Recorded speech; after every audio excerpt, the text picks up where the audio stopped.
Okay, this is Greg McIntyre. I'm the elder law guy, and I told you last week I'd come to you no matter where I was going or what I was doing. So anyway, I'm set up to do that, even in the car. And I wanted to talk to you today about a father's legacy, okay? So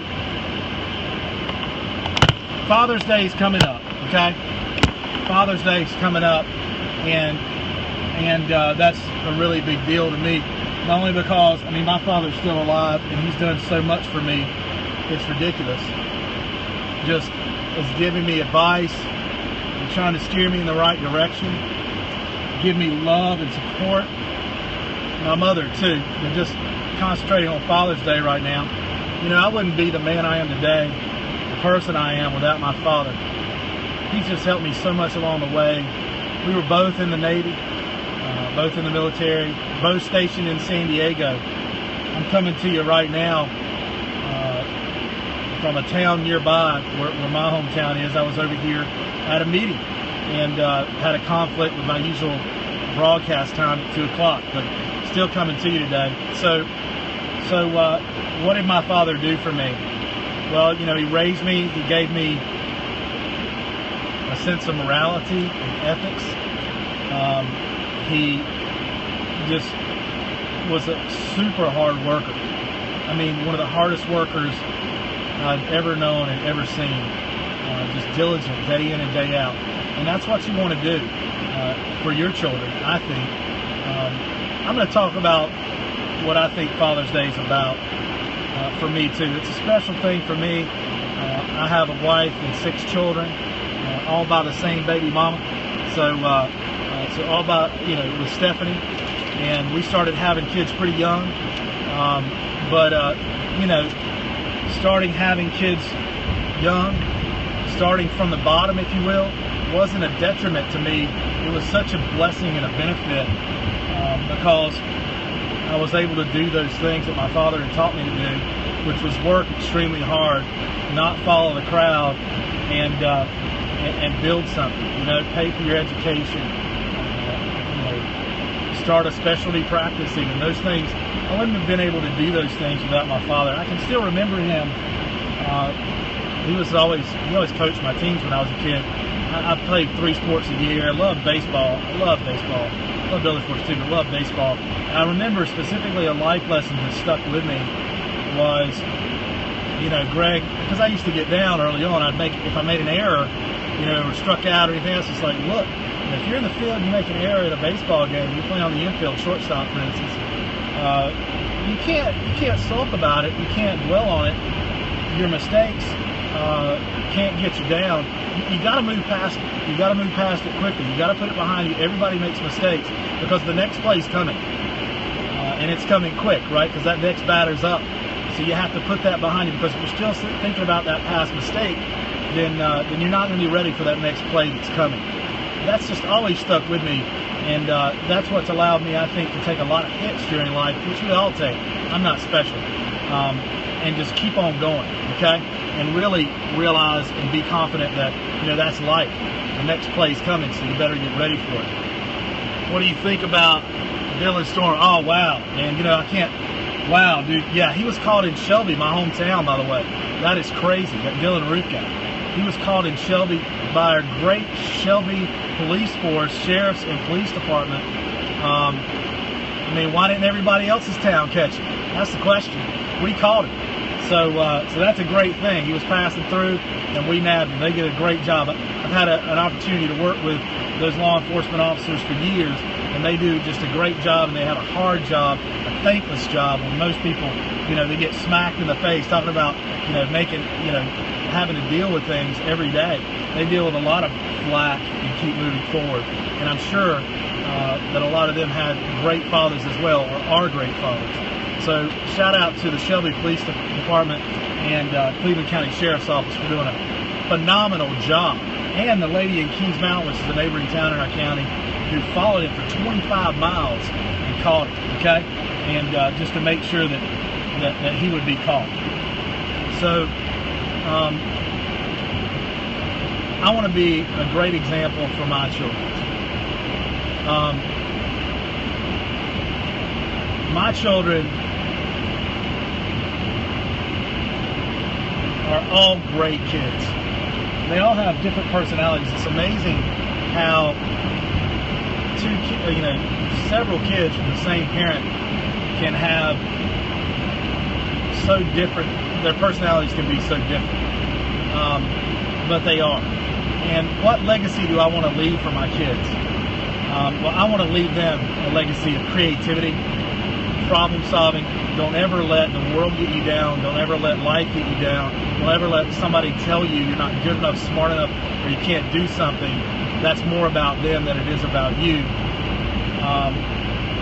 Push forward. Do what you want to do because you can.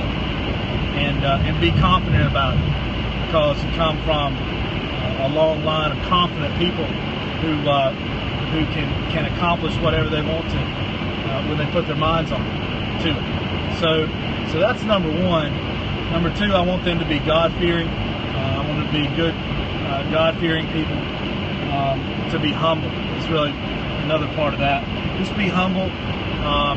Know that there's somebody above you, and treat others.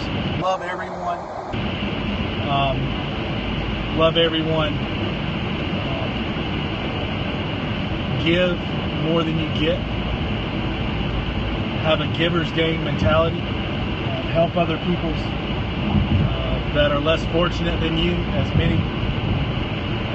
Every opportunity, every chance you get, whether on the street, in life, or in business, give to others. Whether it's your customers or other business owners that you're giving referrals to or sharing clients with, just give, baby.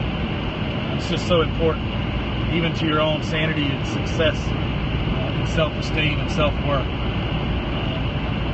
Be charitable. Give to the church, give to charities, share the love, share the wealth. I think those things are important, and the more you do it, you'll find the more successful you will be, and your spirit will be in good shape too. So those are part of the legacies I want to leave my kids. Having kids made me want to be a better person. So my children, if you ever watch this, you made me want to be a better man and a better person, and to live right. We all know what that is, what that means. Make the right decisions so that you can be proud of me. And I want to provide for you. I want to provide a good home for you. I want you to go to college. That doesn't mean I necessarily am going to pay for everything. I don't know about that yet. But that means that I'm going to equip you with the tools where you'll be able to have a great education, and we'll figure out how to pay for it together. And you'll get a good platform of hard work and independence to go off in life and be functioning adults, which is what you see now a lot of times. Is we have people who are not functioning adults because they've been babied and coddled their whole lives. So I don't want to leave that legacy to you. I want you to be independent and make your own decisions based on a framework that we've given you, which we know to be the right way to do things. I want you to be, that being closed-mindedly said, I want you to be open-minded to others and their ideas as well, and be accepting and love others. I want you to love everyone. Be positive, not negative. Don't bring negativity in my house. Don't bring it in my workplace. Don't call me with it. Take that trash somewhere else. So do not be negative around me ever. If you do, I'm going to turn it around and give it back to you in a positive way and show you a positive side of it. And you're not going to like it if you're a negative person, because it's going to shine some light in your life that you haven't seen in a while. So don't be negative. Be positive, and that's going to, it's the garbage in, garbage out. Not as just even garbage in, but what goes on in your head, those thoughts. I mean, just be positive. Love others. Be giving. If you keep that mentality, you're going to be a great success in life. I have boys and girls, 2 boys and 4 girls. My boys are the oldest, 15 and 11, and my girls are the youngest, 7, 5, 4, and 18 months. And man, it just changes your perspective on how you think about things, about women's issues for a man, for a father. It changes your perspective about what you think is, you know, the things that you might have thought differently about before you had little girls that you have to raise, and you want to go out and be independent, get a fair shot, be equal, and not take any crap from anybody either. So, you know, I want tough-minded kids, men, the girls and the boys. So hopefully my girls will grow up to be boss also, okay? And have that mentality. They deserve it. They're little queens, and I also have 2 little kings in the house too. So I hope I can give you that confidence and legacy to step out and be great ladies who are giving and loving, but also are confident and don't allow yourself to ever be sold short because of your gender. So, to wrap it up, I'm an elder law attorney. You know that. Greg McIntyre of McIntyre Elder Law. I'm the elder law guy. And what would I leave as a legacy for my kids? Well, those are the legacies that I'll leave them. Videos like this, man, that's important. We do video, legacy videos at our office. So you can sit down and do something like this and put it on a CD or have it on a USB drive that you give to everybody in your family. Email it around, put it on YouTube, whatever you need to do to let your family know that this is what happened during your life. That's very important. So you can give them more than just money or property. So I think those things are important. I think, you know, taking care of my wife, that's another part of being a father and a husband. And I want to take care of her. I think she wants to take care of me. She does take good care of me, and I appreciate that. But, you know, my wife, I want to make sure that we have our foundations in place, our general durable power of attorneys, healthcare powers of attorney, living wills.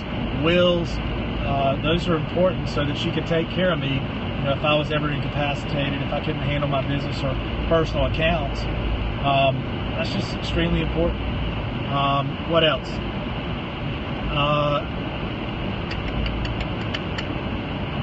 Monetary things. Of course I want to leave my monetary thing. I'll tell you what I want to do with my property. I'll tell you right now, just what's in my head right now.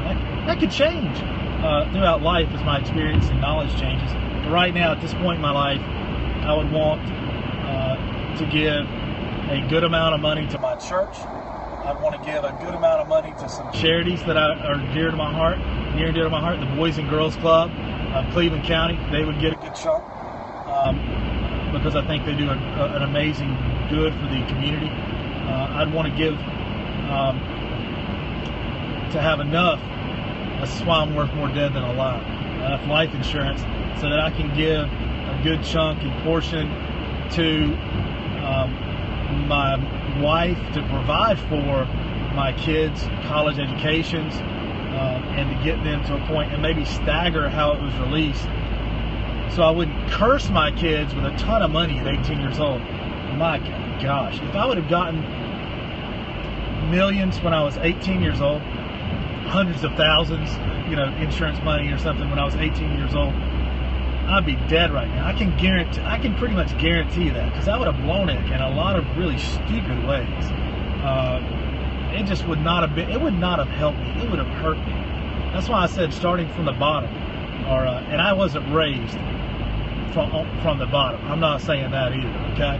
Because I had a good leg up in life.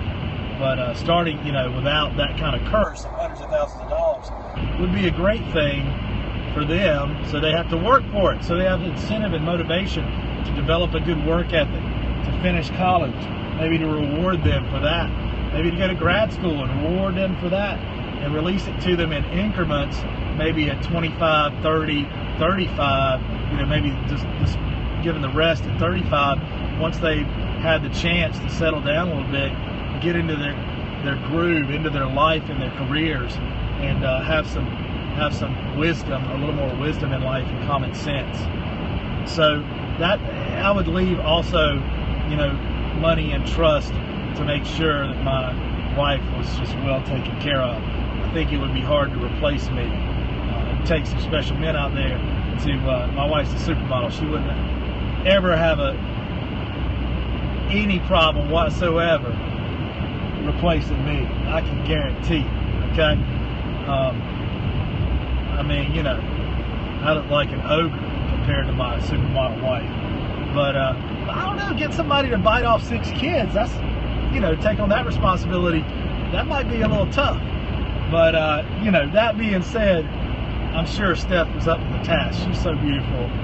You know, a guy taking on her and 10 kids would be a no-brainer. So, you know, I'd want to definitely replace my income for her so that she could run the household. So that being said, that's what I would do with mine. I would also take our house. I would want it to be preserved and protected for her, and then later for my children, should they want to live there, or dispose of it, rent it out, sell it, split the proceeds.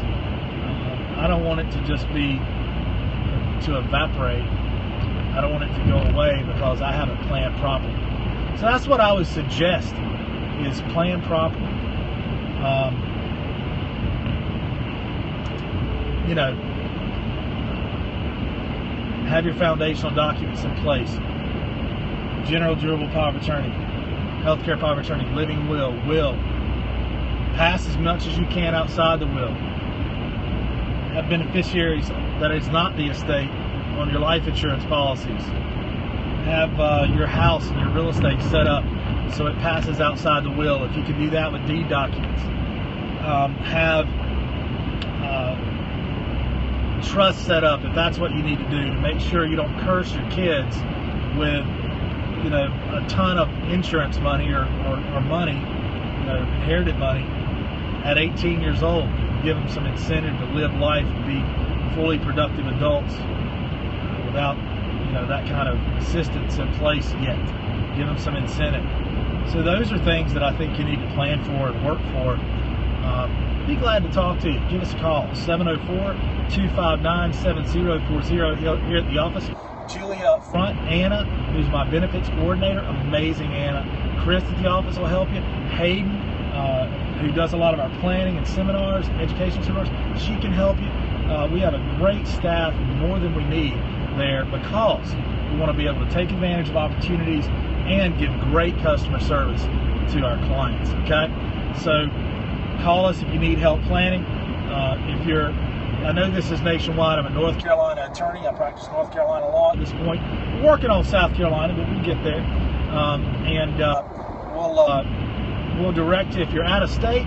If you give us a call, we'll direct you to an elder counsel attorney who's in our nationwide group of elder law attorneys, somewhere in a town that you live in or near you.